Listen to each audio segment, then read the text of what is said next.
So we are seeing the effect of choked gutters which are choked with plastic waste and all other types of waste materials.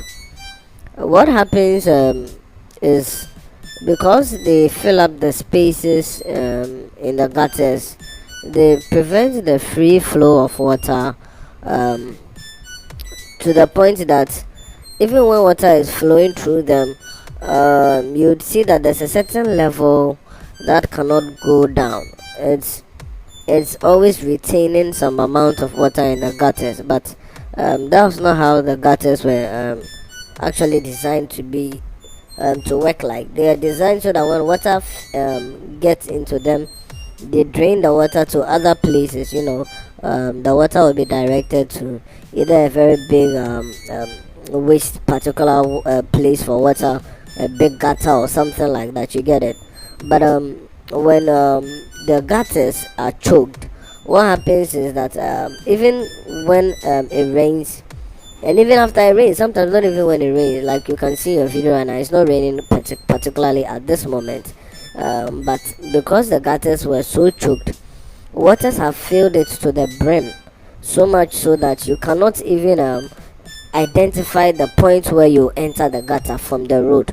So if you are one who is not very observant and you're at the side, or maybe you're a car that is parking, you could easily fall into the gutter, because now the waters have covered not only the gutters fully, but to some parts of the road. So you just have to be very careful there.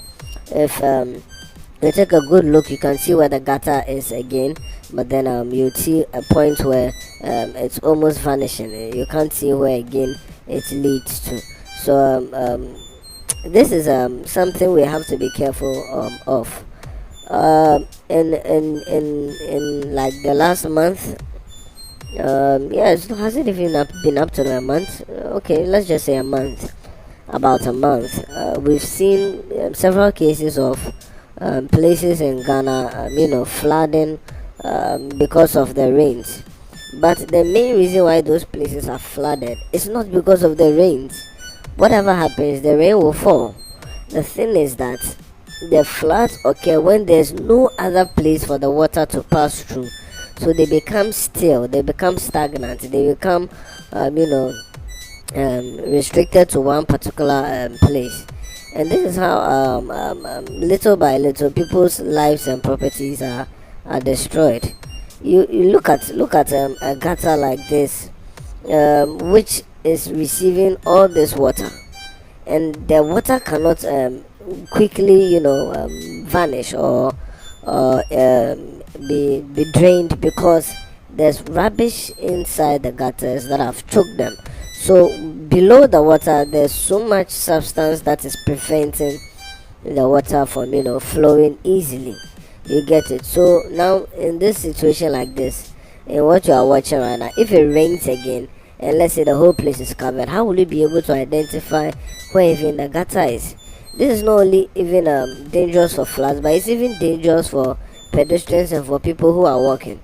You see how the man who just passed ahead, I don't know if you paid close attention, he was very particular when he was crossing the gutter, because he has to be sure where he's stepping is solid ground.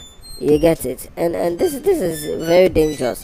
Anyone who is trying to maneuver their way has to use some sort of tactics to make sure, number one, they don't get wet, and number two, they don't fall or slip into a gutter or into any type of similar hole.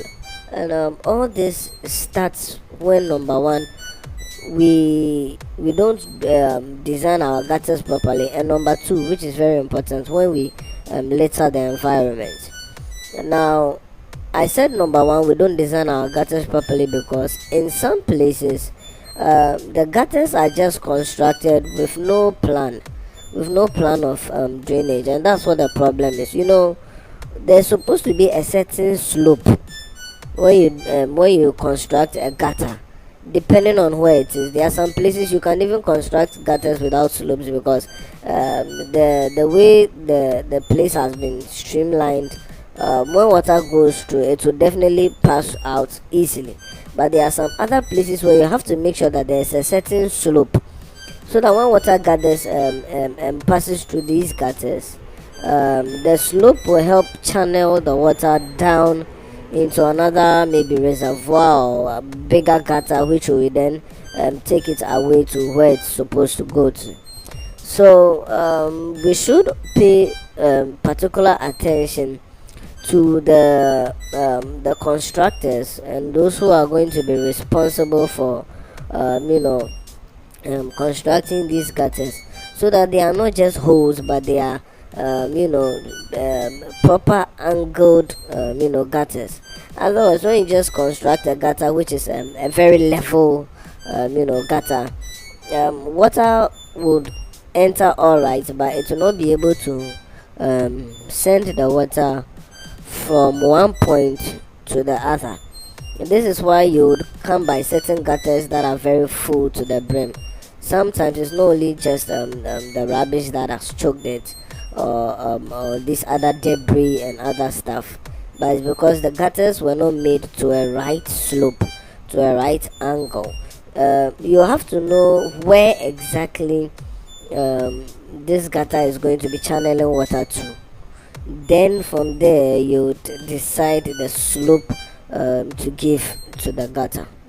So we urge constructors and all these people who are into this building type of work, road construction and the rest, to please pay particular attention to the slopes that are going to be required for the gutters before constructing them, so that when water enters them, they move downward easily, and then it will not be like a place to keep water. You get it? When it's like that, you realize that these waters will be breeding things like mosquitoes, and also be producing very stagnant smells, because they are there for a very, very, very, very long time. So we really urge those who are behind these type of constructions to supervise that type of angular slope when making these gutters in areas where they are needed to be. For example, if you are constructing a gutter and you know that the place is going up, the road is going upward, you can't just construct it straight like that. You have to find a way to beat that slope if you want the water to go one direction. You get it? Otherwise it will be at a particular place for a long time. The water will not be able to, you can't force water to go up. You get it? You can't force the water to go up. It will have to go in the direction in which the slope or the gravitational pull will allow it to flow through. So that is one thing. Then another thing also is sometimes the debris and all these things that gather in the gutters, for whatever reason, sometimes things like mud, or some form of sand or whatever, is also another thing that prevents the free flow of water. So whoever is in, I think this will have to do with the sanitation, authorities, where from time to time they come and check these things and fetch out all these sand and all of that in the gutters. And then the most serious one, which you and I have a hand to play in, is the littering. That is a very serious one that we cannot take for granted.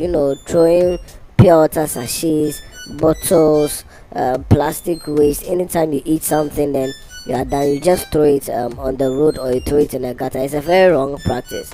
Sometimes you may not even throw it in a gutter, you might just throw it somewhere on the road, but the wind will carry it, and then when it is carrying it, because the gutter is down, it will enter the gutter, and it will be hard for the rubbish to come up, and small by small it will be doing this. So please, Ghanaians, let us be serious with this. Let us all make sure we don't litter our environment, our gutters, and all these other things that have been mentioned, so that we keep our nation free from floods. Okay, guys, thank you for listening to the video and watching it. Those of you who have anything to comment, please do that in the comment section below. Maybe you have something to add or subtract. you feel free to do it inside the comment section, so that we find a way, a better way to live in this nation of ours. Thank you very much again, and have a very nice day. Thank you for listening to Ghana News Base.